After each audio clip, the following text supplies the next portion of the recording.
There are a million reasons people start therapy. A breakup, burnout, a new job, whatever your reason, there is one place to start. Grow Therapy meets you where you are with support that actually sticks. Whether it's your first time in therapy or your 50th, Grow makes it easier to find a therapist who fits you, not the other way around. They connect you with thousands of independent, licensed therapists across the U.S., offering both virtual and in-person sessions, nights and weekends. You can search by what matters, like insurance, specialty, identity, or availability, and get started in as little as 2 days. And if something comes up, you can cancel up to 24 hours in advance at no cost. There are no subscriptions, no long-term commitments, you just pay per session. Grow helps you find therapy on your time. Whatever challenges you're facing, Grow Therapy is here to help. Sessions average about $21 with insurance, and some pay as little as $0, depending on their plan. Grow accepts over 100 insurance plans, including Medicaid in some states. Visit growtherapy.com/start now today to get started. That's growtherapy.com/start now. growtherapy.com/start now. Availability and coverage vary by state and insurance plan.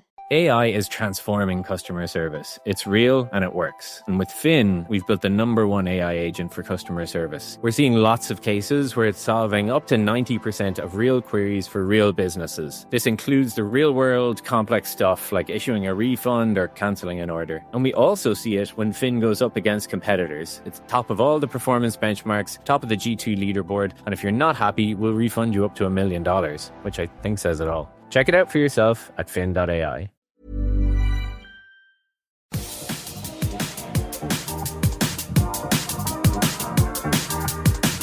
Welcome to episode 101 of Winging It. 1 step forward, 2 step backward. Down with the Burnley. R.I.P. Natural Nero. What a tune. Can you drop it, or we got to pay money? Probably have to pay money. You just And plus, I just did an incredible rendition. Yeah, it was almost like listening to the original.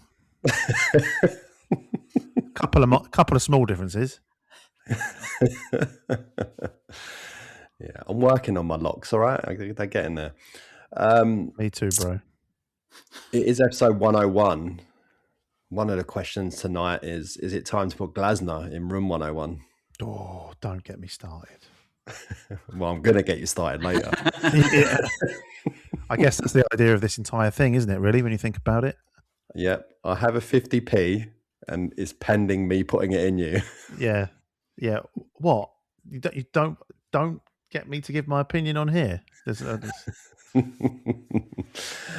Right. Thanks to everyone who listened to episode 100 with Mike Rankin.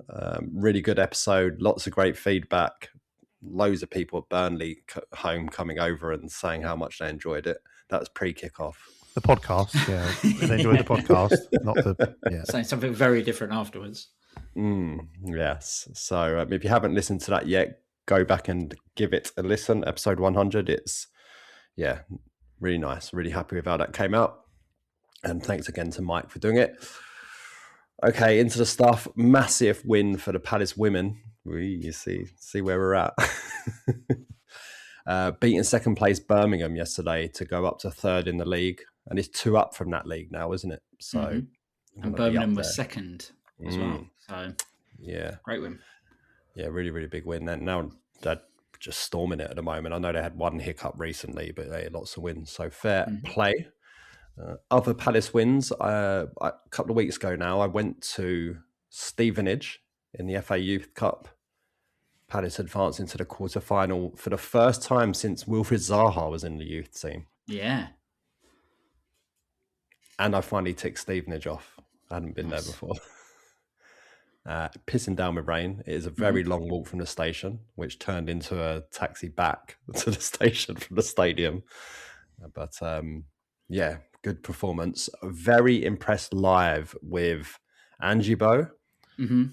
He is a unit. Yeah, he's a tank. Like, you look at him on the pitch and he looks like he's a full of grown-ass man who's like the size of Mateta. Yeah. And then he comes over near the touchline and you see his face and he just looks like a 12-year-old. It's bananas. But yeah, really good performance from him. I think, have you watched much of him, Heskiv? Yeah. He's been playing quite a bit more this year, I think. And it is, he just towers over people in a lot of the games. One thing that you did miss from going to the game, because I watched it on telly, was one of the cameras when it sort of turned to show where we were attacking up the wing, just faced a wall. So as soon as the ball went within 30 yards of the corner, you just had to look at the rest of the players and try and guess where the ball was going to end up afterwards. Nice. Restricted view, even from the comfort of your own home. Yeah, exactly. Yeah.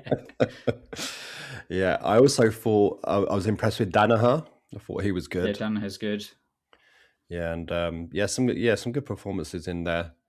Didn't see anyone from Stevenage who I thought would be worth nabbing away. Number 10 was all right in flashes, but 15-year-old in goal as well, Benetton. Yeah, I think he's trained with the first team as well fairly recently, so he's well highly regarded. Incredible with his feet. Incredible. Couldn't believe what I was watching. He's a goalkeeper. Yeah.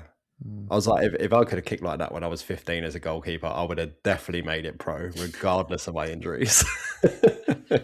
Yeah, he could just put it any way he wants, from one end of the pitch to the other. Incredible. Assuming he's decent with his hands as well. He made a couple of good saves. Also come and did one Superman moment and completely missed the ball in trying to punch a corner. But he's 15, playing with 18-year-olds. Did all right.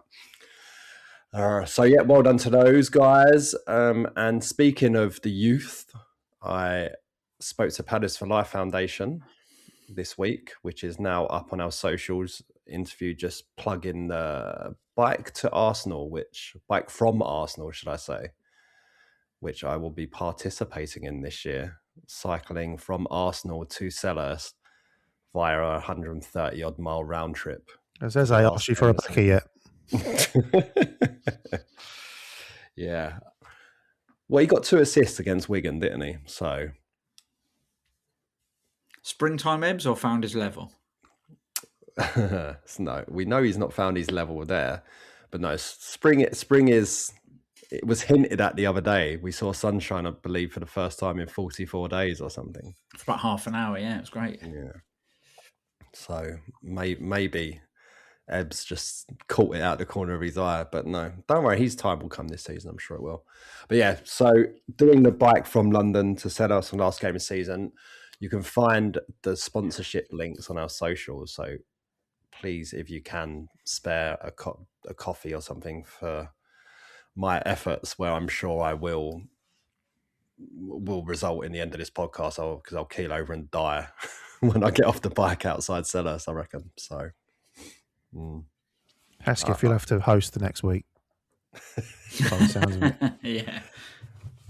/ forever. Yeah, I think the worst thing about it is that 3 days later or 2 days later, we'll be going to Leipzig. So,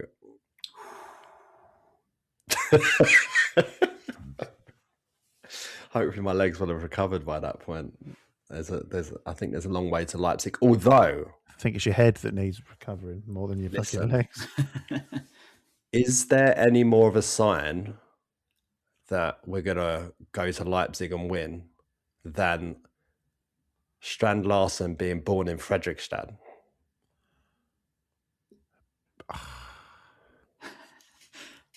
Albert wants to argue it, but I think he thinks that that's a good sign. No, I'm just imagining the gouges at the bottom of the barrel that Terry's been scratching around in.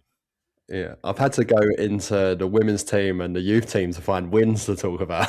So. Yeah, I'm so glad you finished that sentence.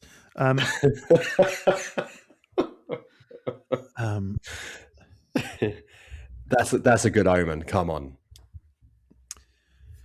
Sure. Yep. Let's go. Let's review this conversation on Thursday night. What's the time difference?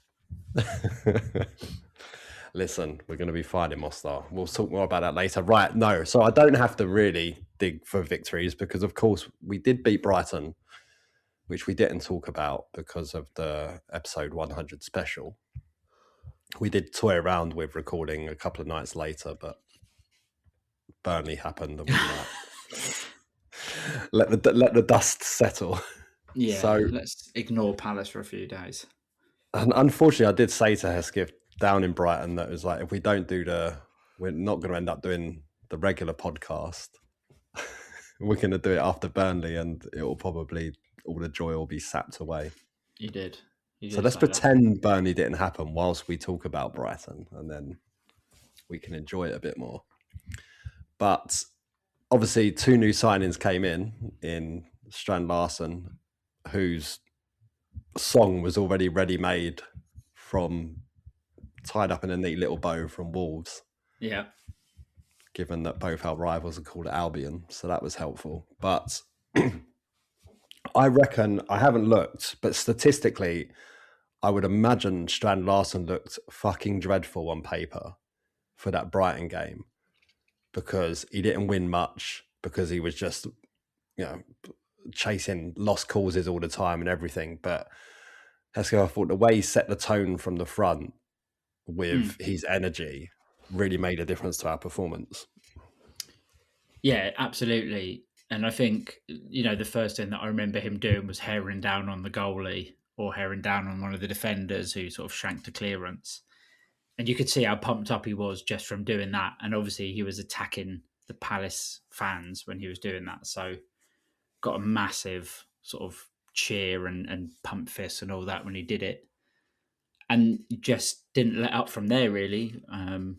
Like you say, I think all first half he was doing that. He was running himself into the ground, jumping around, diving in. Just a great way in that game to introduce yourself to the fans, and I think everyone took to him immediately. Yeah, definitely. And it's good that he's got that energy, he's got character. So it feels like, not losing that element of Mateta either in a weird way. But he's definitely more mobile than Mateta.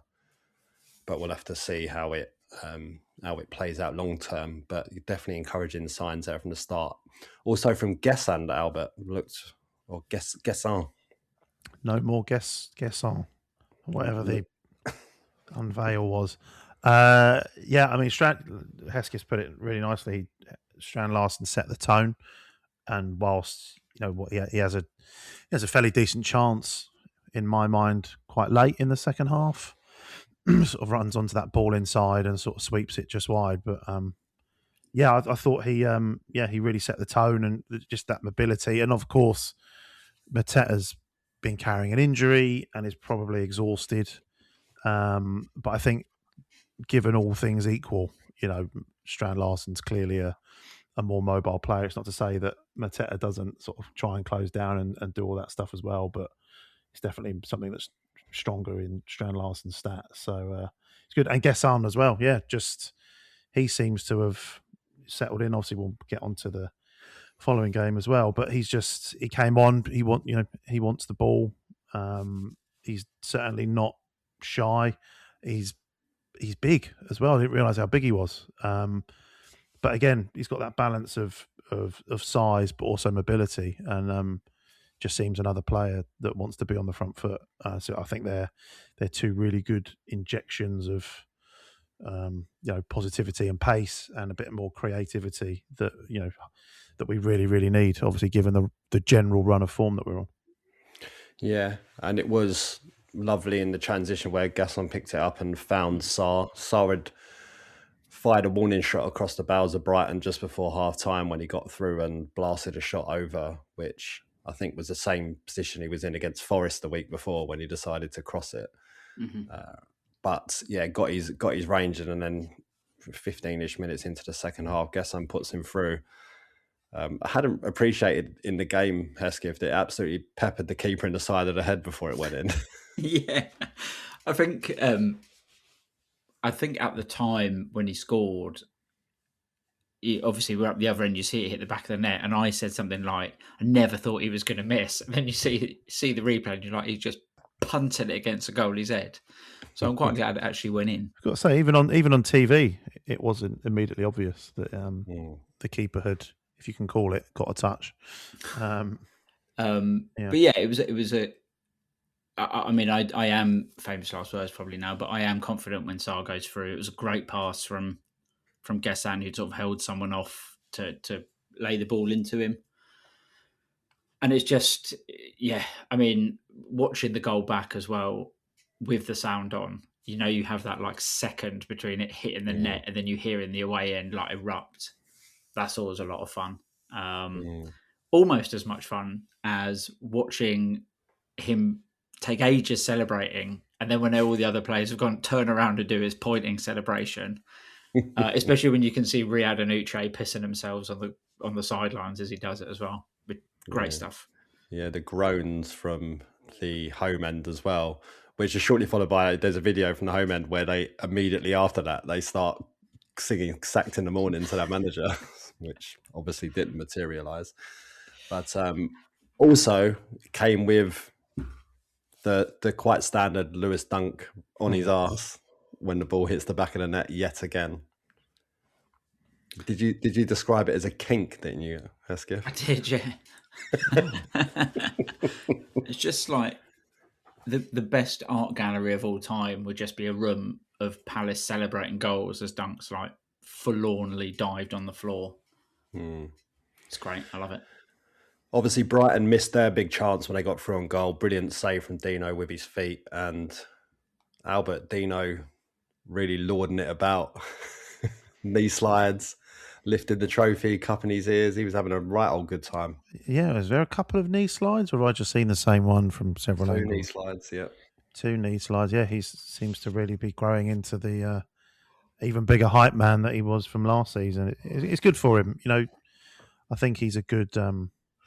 I'm always a little bit skeptical of keepers as captains, just by the nature of where they are on the pitch. Sounds obvious, but he's always come across so positive, and he's clearly a good sort of face to have around, and he's always trying to lift the crowd. So hopefully that's it's a good appointment long term, and I think he deserves it. So. Immediately tweeted after the game as well. It's all to do with togetherness or something like that, which was obviously a straight dig at the Brighton manager, who had said that he'd rather their togetherness than spending all the money we had. Yeah. With no sense of irony, having dropped 280 odd million in the last couple of windows. Some nonsense like that. But having you're getting sacked in the morning by your own fans really screams togetherness, doesn't it? Yeah. And yeah, I had my Brighton sporting friend was at the game, and he said after as well, he's like, he's lost me today. He's like, how can you have no fight against your lot? Like, that's unacceptable. But he's still there. Long may it continue. Yeah. Because they're slowly getting drugged in, and they don't look like scoring in any game I watch now. So they don't really have any identity either. Like, I don't know what sort of team they are. When they had their sort of purple patch a couple of years back, you could watch them and be like, I get what they're doing. But like, especially against us, I thought they were shit. Like, they just didn't really seem to have a plan, which is great. But yeah, weird. Unfortunately, though, that did lead us to believe that we'd figured it all out, and we're just going to go on another big unbeaten run. Speak for yourself. Until 15 without a win, Burnley turned up to Selhurst Park, which is no win since late October when they arrived. Bloody hell. And what's brilliant about it, my dad was like, for once we fucking take our early chances and it still doesn't matter. But it was at that point that I thought we'd figured it all out and everything would be okay. Well, yeah, of course, because we're I don't know. It was a bit weird because we took our chances, but I didn't think we were playing brilliantly well. You know, we weren't 2-0 better than them at that point, were we? Yeah. Based on the way the game flowed. Yeah, and that you could tell they had a game plan, and it ended up really coming to the fore after we went 2-0 up. But we'll talk about our goals first. So Strand Larsen, really, really good finish from a great ball from Wharton in front of the Homesdale, early doors. It's just about, Hesketh, what you want on your home debut. Yeah, absolutely. I think we tried a couple of those sort of over the top passes beforehand. One of which was very close to getting to him from Wharton as well, I think. It was a brilliant ball over the top of the goal, and he was just an instinctive. He was onto it, and he had no other thought but levering it as soon as he got to it. And you know, to do it obviously in front of the Homesdale, early-ish in the game, the feel-good factor that we talked about from Brighton was still there. It was just a perfect start for us and for him. You know, if his confidence wasn't good already, it definitely would have been better by then, especially when, you know, a bit had been made about, he's only scored 1 goal this season. And it's one of those things where you think, well, the longer it goes on, you can have all these good performances, but if he's not scoring, that's going to be the thing that, you know, weighs on people. So to get that out of the way so early on with such a good finish was brilliant. But it was a pass from Wharton that I feel like papered over the cracks of a poor performance from him overall, which it makes me laugh. He's got he started a separate Instagram channel where he collects cards, so like football cards. And the night before the game, he done a live thing where he was opening like this expensive box of cards he bought. And it turned out the card in the box that was a good card was a Burnley player.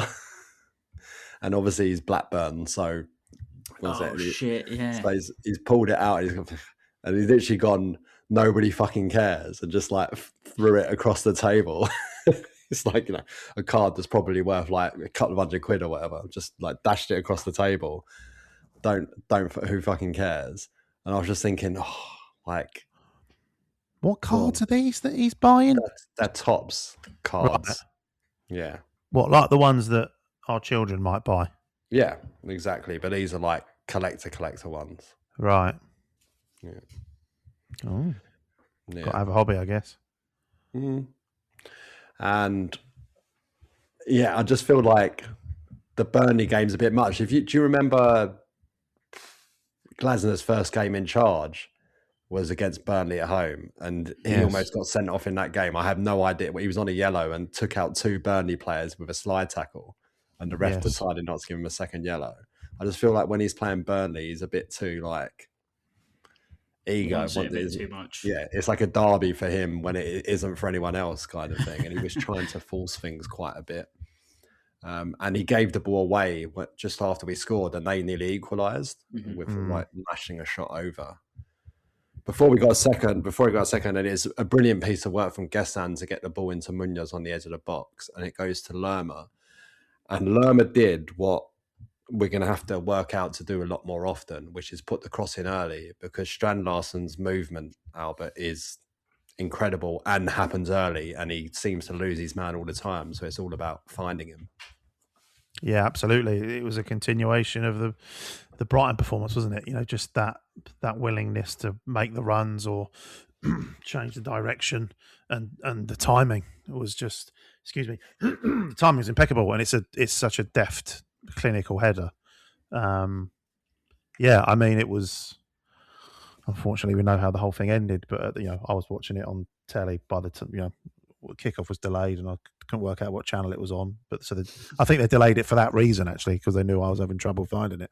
And yeah, and was it 17 minutes the second goal, something like that, and you're just like, fuck, like this guy's, you know, I'm sure, I mean, you were at the game, but me, my brother and my dad, neither of us are at the game. You could see everybody was obviously typing at the same time on the WhatsApp group, and everybody was using some version of, oh my God, we've signed a proper striker. Like, you know, it's, you know, if we can, skipping to the end, if the only positive we take away is that, okay, we've got someone now that's going to take Mateta's XG or negative XG, whatever the fuck that stat's called, and turn it into goals, then that's a huge step in. We might turn these 2-1s into 2-2s or 3-2s or these 0-0s into 1-0s. Like, that's going to be the difference, isn't it? And it's even if the defense is creaking. That's the one step forward element of this podcast out of the way. But he was also very unlucky not to complete a perfect hat trick, because he had a cut back onto his left, and was it blocked or saved? I can't remember. I think it was blocked, but goal bound. Very, very unlucky. But yeah, obviously a massive positive from the game, and he was the one who, as well, late into the game when we were struggling to come up with ideas and stuff, he was the one still egging everyone on and willing them. And even when Burnley were breaking away and getting corners, he was running back and trying to G everyone up. So yeah, impressive young man. Although I do have a finger of blame to point. I know exactly whose fault it is that we lost. And it's quite timely, having had Mike Rankin on last week. It's Chris Grierson's fault. I thought I was going to get blamed there. I was trying to think of excuses. Chris Grierson's fault, because first goal, he went Jorgen and everyone went Strand Larsen. Typical. Second goal, he goes Jorgen. Put too much swaz on Jorgen, like he was taking the piss. And it all went downhill from there. Well, clear as day. Chris, if you're listening, no, not Chris Day, Chris Grierson. Chris, if you're listening, rein it in until he's 4-0 up. So then, of course, it all goes wrong, and their first goal is brilliant, and it come back for Hannibal, who became the pantomime villain from diving in front of the Homesdale to get free kicks over and over again. Although I'll say it, I'll rate him. I think he's good. If you're going to be a villain, name like Hannibal. We need centre midfielders next season. Could do a lot worse than him. I think he was really good. My mate Jason said similar after the game. Actually, I fucking absolutely hate him. Yeah. Hannibal, not my mate Jason. Jason, if you're listening, don't hate you, mate. It was a really good goal, though. Decent build up, but his finish was really good. Annoyingly, yeah. We all prefer things a certain way, like groceries.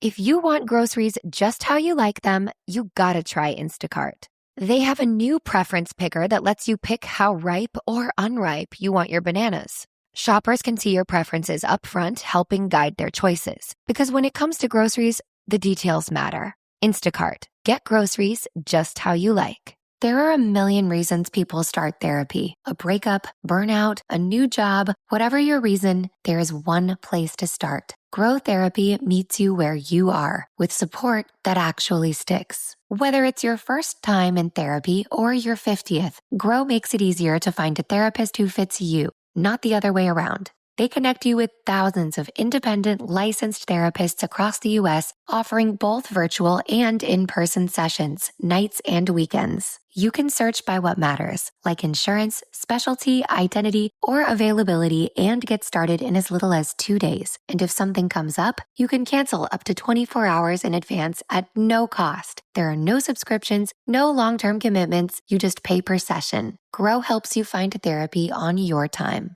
Whatever challenges you're facing, Grow Therapy is here to help. Sessions average about $21 with insurance, and some pay as little as $0, depending on their plan. Grow accepts over 100 insurance plans, including Medicaid in some states. Visit growtherapy.com/start now today to get started. That's growtherapy.com/start now. growtherapy.com/start now. Availability and coverage vary by state and insurance plan.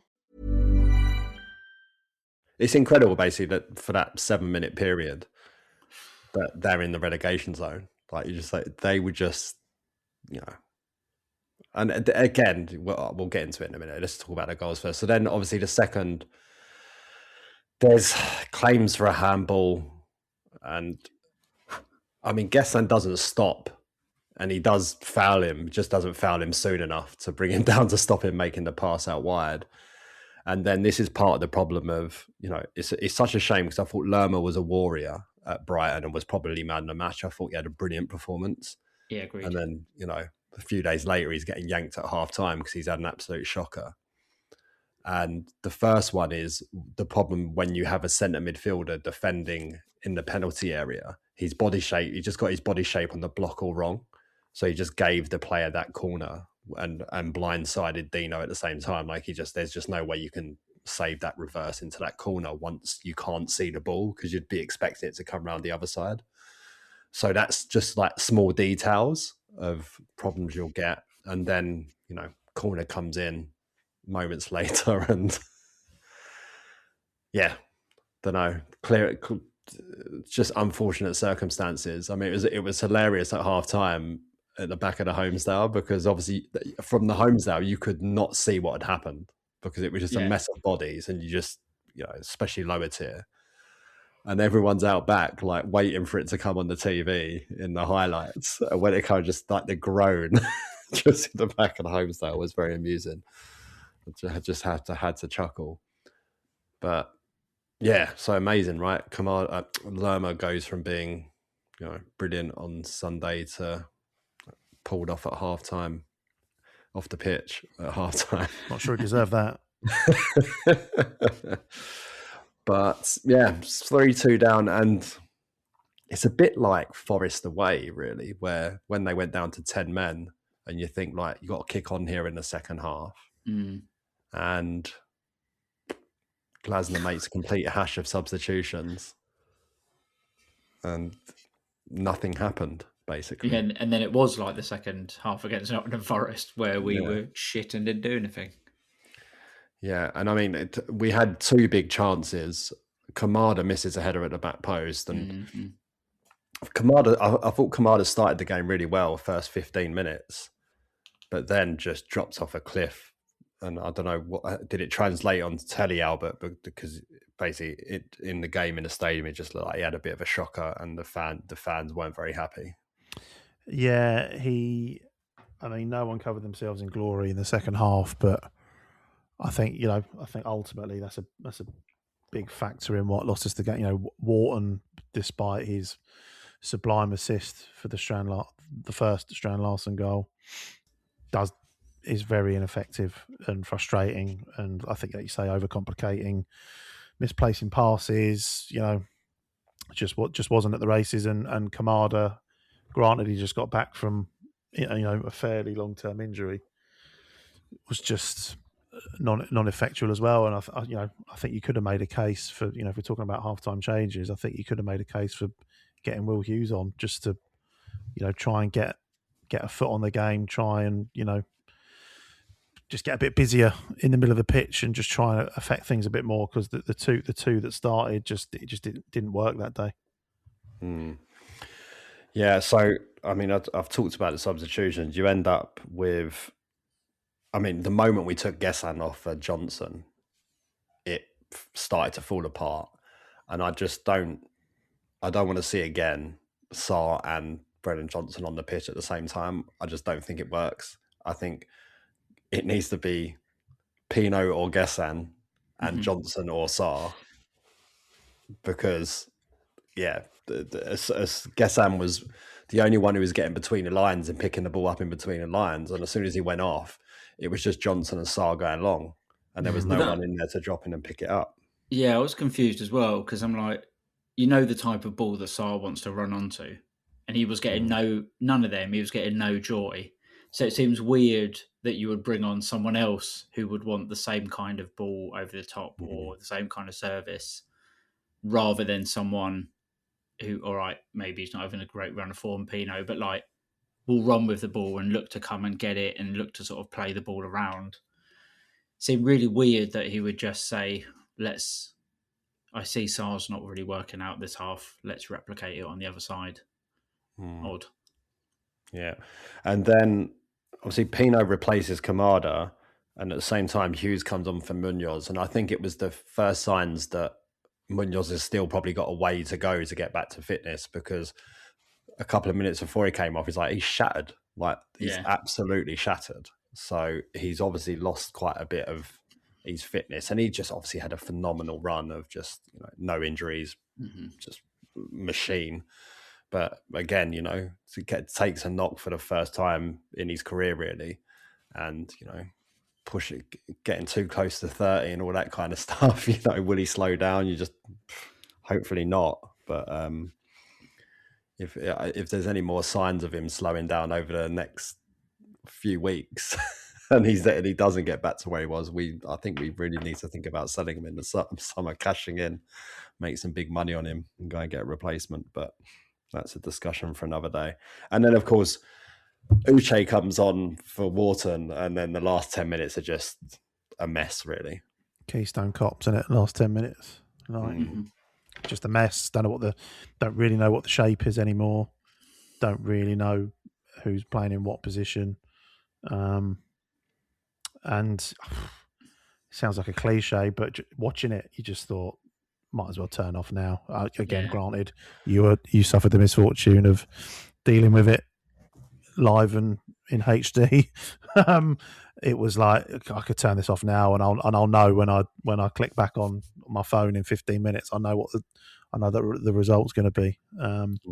It was very disappointing, and I'm sure we'll talk about it more. But a few weeks ago, Glasner's talking about, I haven't got options from the bench and I've been abandoned, and now he's got them. He hasn't shown necessarily he knows what to do with them against a team that hadn't won since mid-October. So it's it's not the end of the world, but it's pretty damning in isolation. Yeah, it's very. I mean, if you look, Forest didn't beat Wolves on the same evening and ended up doing for Sean Dyche in the grounds. It was just like, this is dross, bottom of the league. Don't care that you created a bunch of chances. At least they created chances, but yeah, he's gone. I was wondering if there was going to be a sort of a knee jerk, and might happen. Didn't happen. But you've got this whole, and there's quite a few people I've been talking to about this. When things were going really well for us, or things are going well for any team, you get the whole small margins and the odd percents here and there is what makes the difference in the Premier League. And Oliver Glasner himself has put his hands up and said, I can't give 100% anymore. So that's already some small margins gone. Well, that's what I was going to say. Yeah, what also helps is managers not announcing that they're fucking off 6 months before it's a reality, Yeah, and you'd like start to go, well, when the going gets tough, are our players prepared to get in the trenches like they did previously for the manager? Didn't look like it in that 7 minutes, that's for sure. And of course, it did look like it against Brighton. But then how much is that to do with Brighton and the place they're in? How much is it to do with it was Brighton? So the players, it wasn't, there was the spice from it from the crowd, and they know there'll be players who played in that team who played in the 4-1 loss there when Royer was there and Elise hobbled off, who won't want to experience that again. Like Dino, the captain, was certainly playing in that game. So you wonder, was it a part of the showing that all isn't lost yet at Brighton, or was it just that they were playing for the fans? Yeah, well, I mean, Wolves on Sunday is going to go a long way to help us figuring out what the answer to that is, because that'll be another one where, like before the Burnley game, we just think, well, we can't be losing to Burnley. And to be honest, I didn't think we would lose to Burnley. I know that's the ultimate jinx. But yeah, it's just like, I don't know, as soon as that first Burnley goal went in, did we then everything just crumbled? Whereas obviously against Brighton, we didn't let the equaliser in because Hendo made that good save. And it's one of those where you think, well, if we did let that equaliser in against Brighton, would we have crumbled against them as well? Are we fragile like that? But really, I mean, 2-0 up against a team that hasn't won in months, you shouldn't be. You let that goal in, you just think, right, fuck it. Even if it's just saying we'll see it out until half time, we don't want to let them get ahead of steam. But at the end of the game, you're saying with the subs, it's just like, I don't know what the formation is or what players are supposed to be doing. I don't know if the players know what they're supposed to be doing.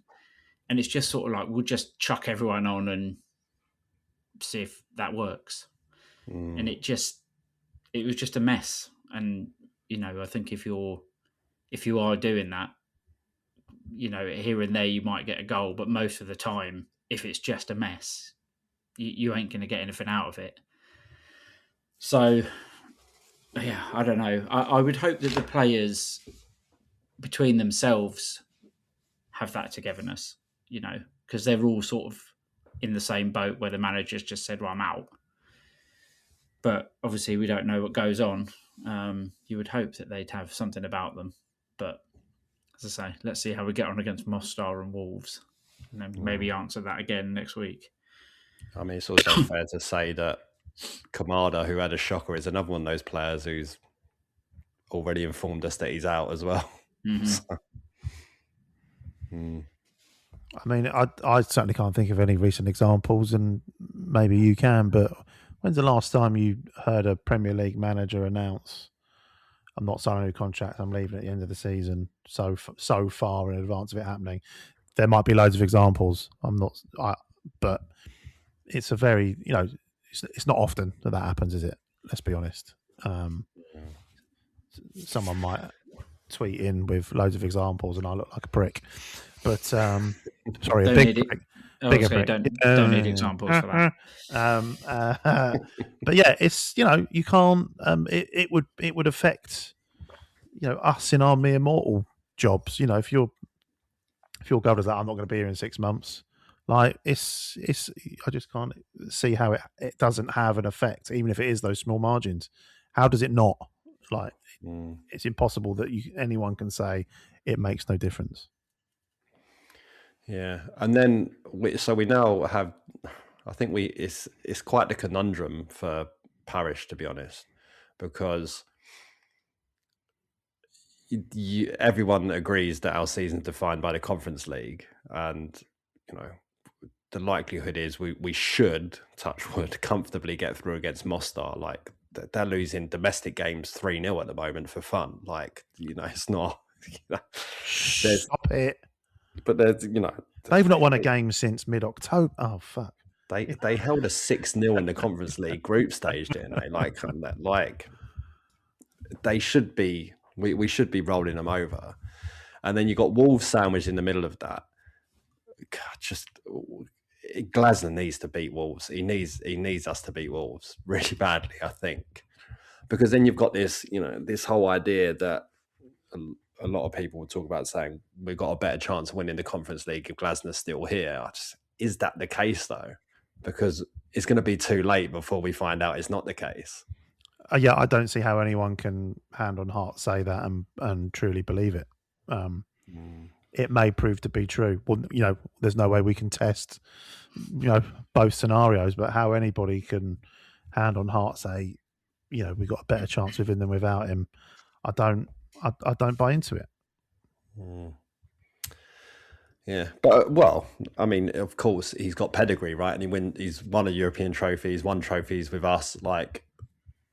So of course, there's that side of the argument, but he's done that by garnering environments that are like everyone's pulled together and pulling in the same direction. And Mateta trying to get out, Kamada already saying he's going to leave. These kind of things. We've already had Munoz talk about, Man United's dream move or Barcelona or whatever. Like, these are all players with minds elsewhere as well. So, yeah, don't know. It is a conundrum. And what time are you waking up tomorrow, Hesketh? Too fucking early. But anyway, again, we deserve it all because we've now got flag bearers at the stadium when we score a goal. Oh, So awful. Have they we not deserve the relegation that's coming. I've already said it on here. Someone DM'd us and said that didn't get enough of reaction. We've already got too many points to go down. We'll be fine. Whoa. That is not a consensus of the panel. Hesketh is still worried. Yeah. I'm not worried. I'm just disappointed. Let's just beat Wolves first, and then we'll see where we are. Yes. I mean, fucking Selhurst Park as well. My God. Fortress Selhurst, 2 wins all season in the league. It's our worst. Again, friend of the pod, Jason, said this. He was like, I can't remember anything since the 97-98 season where our home form was that bad. And then I got home that night, and I think it was on The Athletic that confirmed, like, that year where we were just absolute dog shit at home was the last time we've been this bad at home, which is... But even that season, we managed to eke out 2 wins in the end. It was already way too late, but because I think they both came in May, but or April or May, whatever it was. Yeah, we definitely need to start getting some wins at Selhurst, that's for sure. So, what would you do, Albert? Would you stick or twist? It's always followed up with the question, yeah, but who'd you get in? Well, we might get in someone better or someone that's going to give the squad a lift. It seems mad saying it out loud. I think it's worth the twist. No, it is mad. Like, I've literally got the man's words tattooed on my skin. As we've talked about, like, to go from where we were in May and then topped up in August to where we are now is a bit mental, really. I told you shouldn't have got that abandoned tattoo. But I'm trying to find it because we was talking about it in our WhatsApp group, wasn't we? About how it feels like the love of your life has cheated on you, and you'll always still love her a little bit, but you got to let her go because everything's become all toxic. It was a bit like that. Although, and until next week. But producer Samantha did try to compare it to turning off the life support machine of your rich husband. Yeah, I don't know. Checked, I ain't got one of those. Yeah, I don't know. That's where we are. What about you, Hesketh? You sticking or twisting?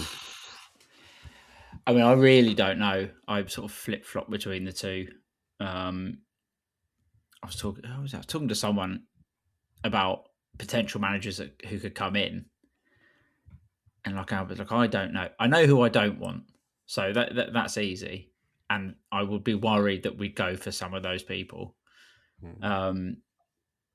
But yeah, it's tough because I mean, I think Carl has always said when he comes on that Parish and I suppose by extension the Americans, all they want, bottom line, is to stay in the Premier League and continue to be a Premier League club.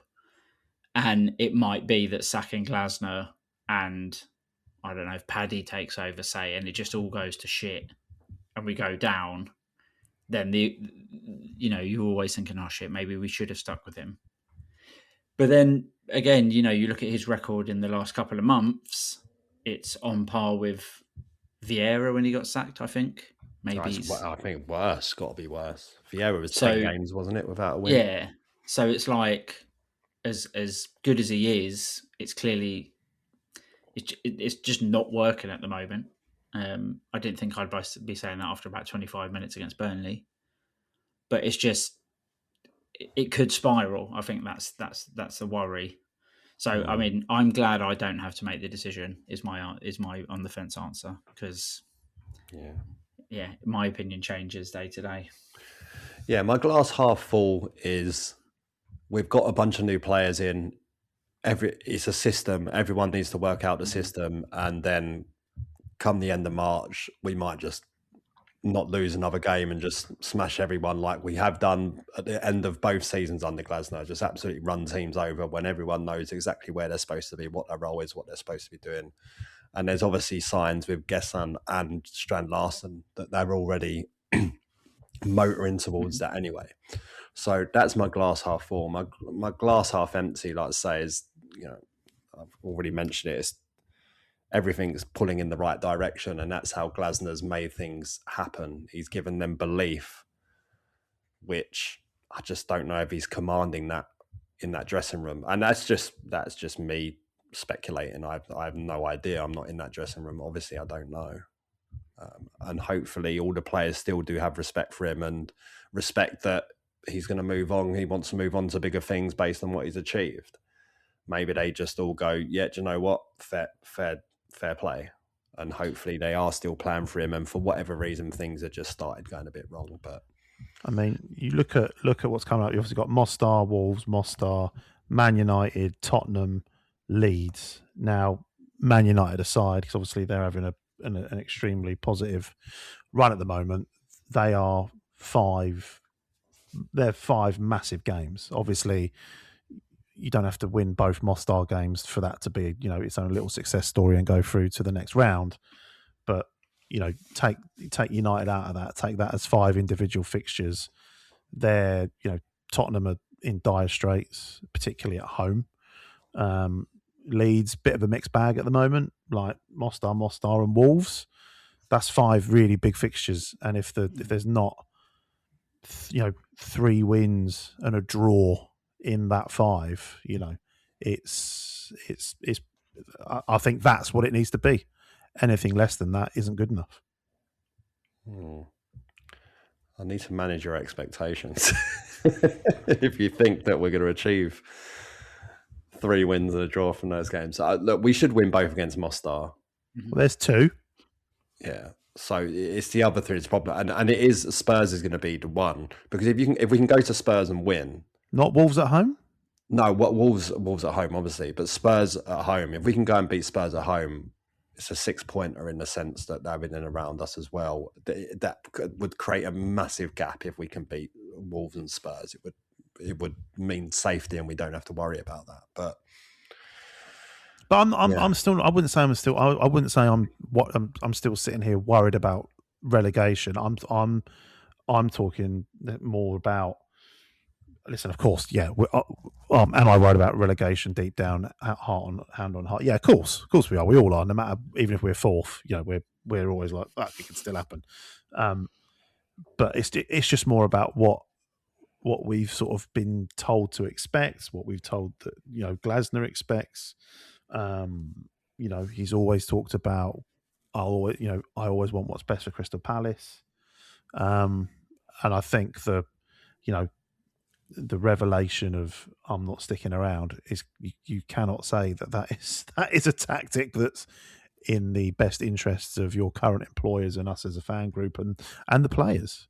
So no, if we keep Glasner at the end of the season, I still don't think we'll get relegated. No, of course, I think we'll pull enough results to, even if we scrape it by a whisker, I'm sure we'd be fine.